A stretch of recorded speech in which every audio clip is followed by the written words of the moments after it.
So here are 5 things you can copy from the Carlos Alcaraz forehand to help improve your forehand. Now, this video is courtesy of Baseline Highlights on YouTube. Absolutely incredible channel. You must subscribe to them. You can check out their link in the description below.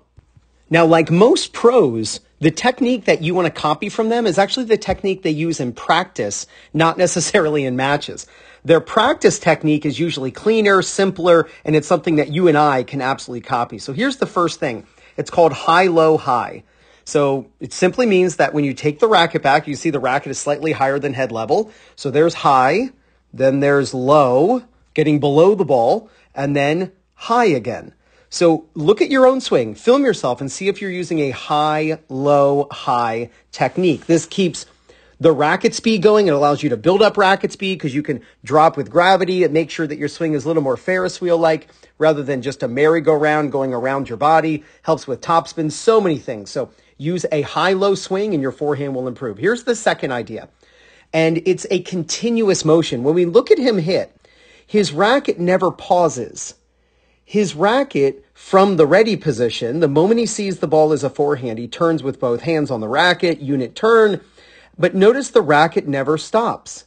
At no time does his racket come to a stop. Now, that's one of the benefits of using a high, low, high swing. It's more like a Ferris wheel. The racket never has to stop. If you take your racket straight down, it has to pause. Or if you go around, it has to pause to come back forward again.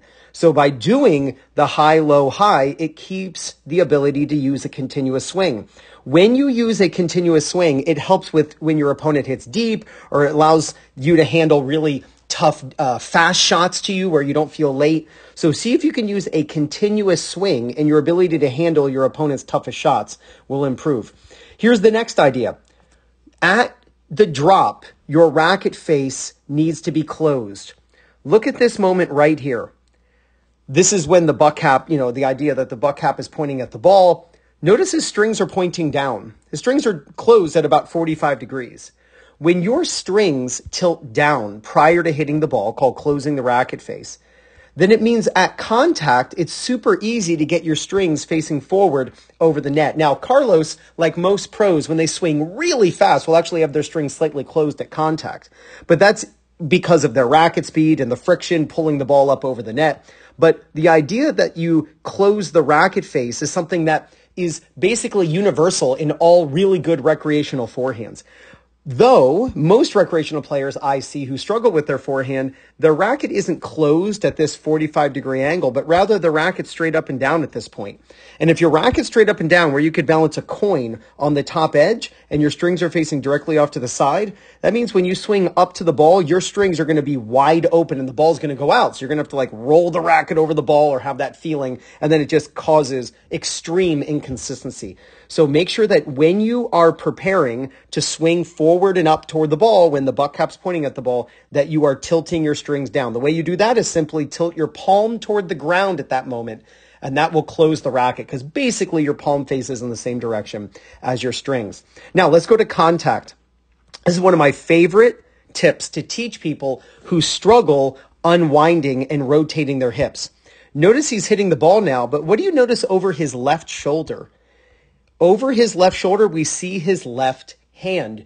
You see this with Novak Djokovic and Grigor Dimitrov. You see this with Diego Schwartzman, just a whole host of players, where above their shoulder, from the back view, you will see their non-hitting hand. And that is because the non-hitting hand clears out of the way as the racket drops. So watch his non-hitting hand clear out of the way as the racket is dropping. So you want to take the racket back with both hands, as we talked about during that continuous swing and continuous motion. But as the racket drops, you let go with that non-hitting hand and you move it across and up, and it should be visible over the non-hitting shoulder. This is absolutely vital to making sure that you are coiling, but then uncoiling. And it's that, not that you're swinging your arm. You don't want to swing your arm through the shot. You want to rotate the body, and the arm goes for a ride. You can see that. His body is rotating to swing the arm, and that's actually what creates that lag. Now, don't force the lag, especially if you're of a more intermediate or beginner level. Do not worry about lag and all that stuff. It's just going to complicate your swing and make it worse. But just The pre-stretch of the forearm, as Vic Braden called it, is something natural that kind of sets the wrist position, allows you to swing faster with a smaller swing. But that non-hitting hand visible over the non-hitting shoulder, vital. Look how he's noticing. We can see that he's looking right at the ball. Love how still his head is staying. And here's the last thing. This is what I like about watching the pros when they're not playing matches, but when they're practicing. Look at him catch the racket in his left hand. You can see how high his hand gets. That's how high you want. You want your hand to be as high as the top of your head, but then catch the racket. And that's going to be easy if you have your non-hitting hand visible at contact. And your non-hitting hand is already here, so just catch the racket. It just gives the racket a place to go, gives your non-hitting hand a place to go, and then you'll go back to the ready position from there. But work on these ideas. Go out and film yourself. See how many of these you have. Don't copy the way the pros hit their forehands in a match, but copy the way the pros hit their forehands in practice, and your forehand will improve. Now, the best way to practice these techniques is at home with a Topspin Pro. You can get a Topspin Pro using my link in the description. I'm also going to pin it in the first comment. I absolutely love the Topspin Pro, and I know you will too. And if you're looking for people in your local area to play matches against or practice with, or find a coach who's close to you who can help you with your game, then use my link for PlayYourCourt, and it's playyourcourt.com/2minutetennis. When you use my link to sign up, you get 50% off.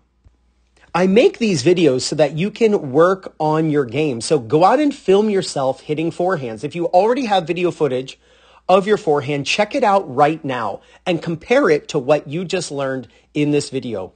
Work on these 5 things, and there's no doubt you're going to gain confidence, win more matches, and play much better tennis.